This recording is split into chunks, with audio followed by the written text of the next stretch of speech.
सभी को मेरा प्यार भरा नमस्कार। मैं संतोष वैश्य, ब्लेसिंग टीम शिकागो से।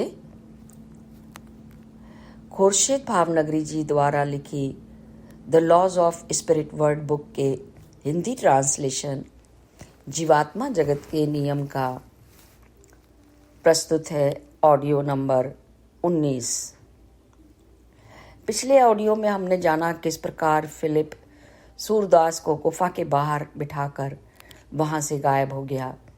कुछ समय बाद सूरदास को समझ आया कि फिलिप उसे मूर्ख बनाकर गायब हो चुका है। वो बहुत चीखा चिल्लाया पर कुछ नहीं हुआ। उसे विश्वास ही नहीं हो रहा था कि फिलिप जैसा मूर्ख व्यक्ति उसे धोखा देकर भाग सकता है। रात होने वाली थी। बिना खाना पानी के वो रात कैसे काटेगा? भय सता रहा था। गुफा में अनेकों सांप, बाहरी जंगली जानवर, सुबह तक जिंदा भी बचेगा या नहीं, यही सोच सोच कर परेशान था। उसे समझ आ रहा था कि फिलिप पर क्या बीती होगी। उसने भगवान से गुहार लगानी शुरू की, अपने अवचेतन मन से बात करनी शुरू की। एक एक करके उसे अपने सताए लोग याद आ रहे थे। प्रभु से माफी मांगता रहा। गलत काम ना करने की कसम खाते हुए रात काट दी। अब आगे का जानेंगे। एक और सांप उसके शरीर पर से गुजरा। वो चीख उठा, हे प्रभु, मुझ पर दया कीजिए, कृपया मुझे और प्रताड़ित ना करें। उसके नव जागृत अवचेतन मन ने उससे पूछा, क्या तुमने कभी अपने शिकार व्यक्तियों पर दया दिखाई थी? हाँ, तुम यही कहते थे। मैंने उन पर कभी दया नहीं दिखाई। अब मैं समझ चुका हूं, पर अब बहुत देर हो चुकी है। अब तो मुझे दुख झेलना ही होगा। अब भला ईश्वर मुझ पर दया और हमदर्दी क्यों दिखाएंगे? सूरदास सच्चे मन से पछताने लगा और सुधरने की इच्छा करने लगा, पर उसे कोई रास्ता नजर नहीं आ रहा था। उसे पता था कि अब उसका बचना बहुत मुश्किल है।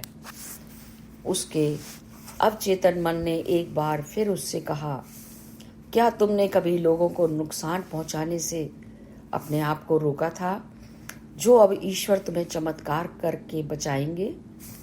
जब तुम सफल और खुश थे तब कभी ईश्वर को याद भी किया था? अब क्यों न मदद के लिए पुकार रहे हो? अगला संपर्क 29 मई 1981 को किया गया। विस्पी और रतु ने सूरदास की कहानी को जारी रखते हुए श्री उच्च भली आत्मा के प्रकट होने के बारे में बताया। सूरदास को अब सब कुछ साफ साफ नजर आने लगा और उसे यकीन हो गया कि अब बहुत देर हो चुकी है। कुछ ही घंटों में उसका नरक जाना निश्चित था। ईश्वर हमेशा न्याय करते हैं। मुझे बहुत देर में समझ आया। भले ही देर से मिले, पर न्याय अवश्य ही मिलता है। उसके अवचेतन मन ने एक बार फिर उससे कहा, तुम चाहते हो कि ईश्वर तुम्हारे लिए कोई चमत्कार करे? ठीक है, ये रहा चमत्कार। अब तुम में सुधार होगा।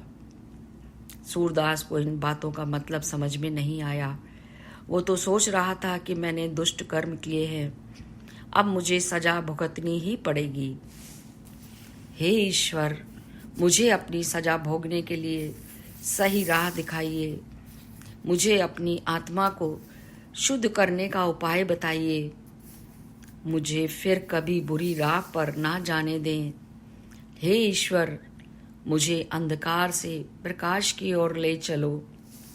अब मैं सदा आपकी राह पर चलूंगा। मेरी आत्मा को दुष्टता से बचा लीजिए। मेरे भौतिक शरीर को यातना भी मिले तो मैं तैयार हूं, लेकिन मेरी आत्मा को बचा लीजिए। इसी प्रकार रात बीत गई। सुबह के समय रोशनी की एक किरण नजर आई। सूरदास हैरान हो गया। हे ईश्वर, ये तो चमत्कार है। प्रभु, आपने मुझे बचा लिया।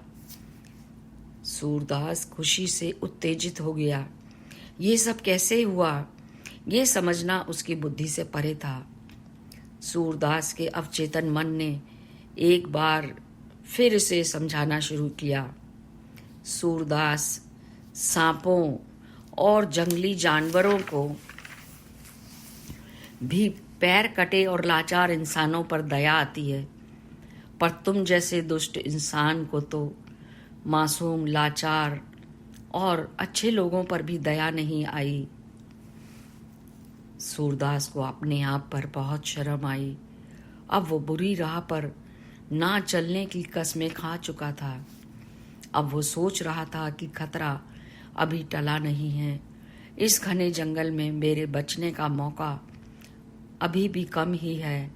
यहाँ कोई आता जाता नजर भी नहीं आ रहा। मैं यहाँ से बाहर कैसे निकल पाऊंगा?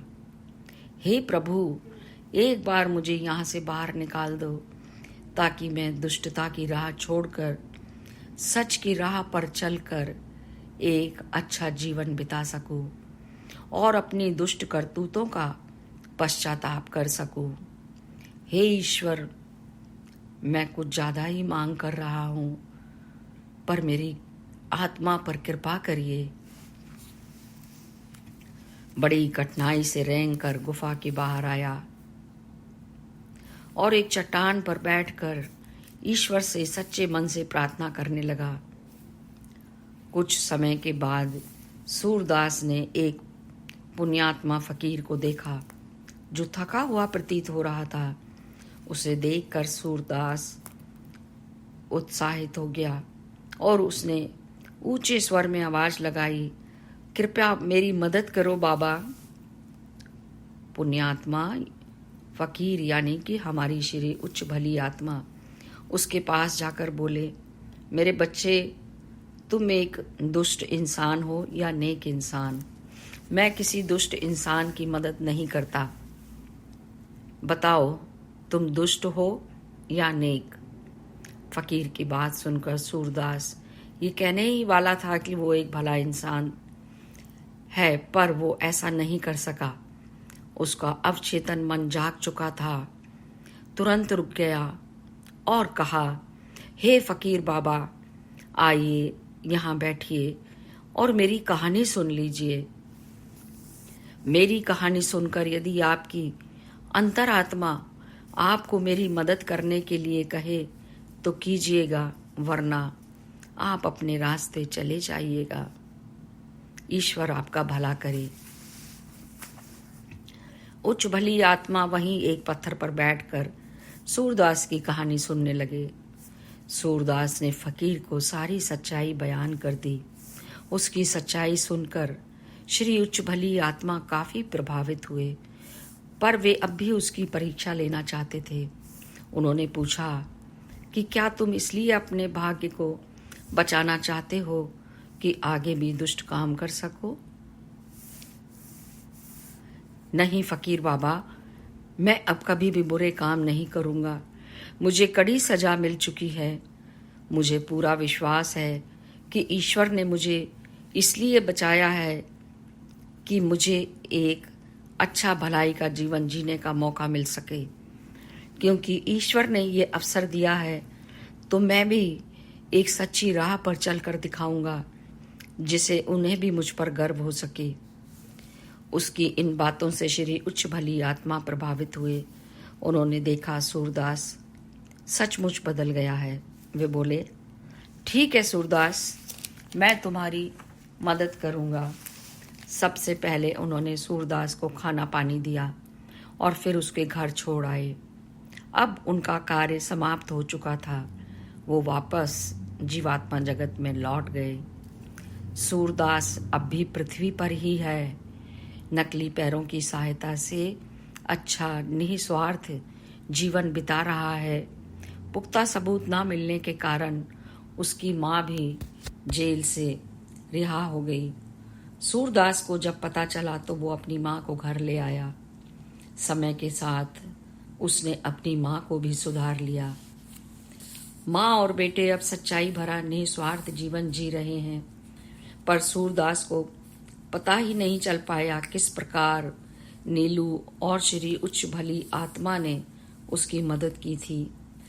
अब जब वो जीवात्मा जगत में वापस लौटेगा तब उसे सब कुछ पता चल जाएगा। नीलू बेहद खुश हुई और उसने श्री उच्च भली आत्मा का तहे दिल से धन्यवाद किया। इस प्रकार कई सारी जीवात्माओं ने पृथ्वी के लोगों की मदद की है। आप लोग इसे चमत्कार कहते हैं। हाँ, यही तो चमत्कार है। अगला संपर्क 30 मई 1981 को किया गया, जिसमें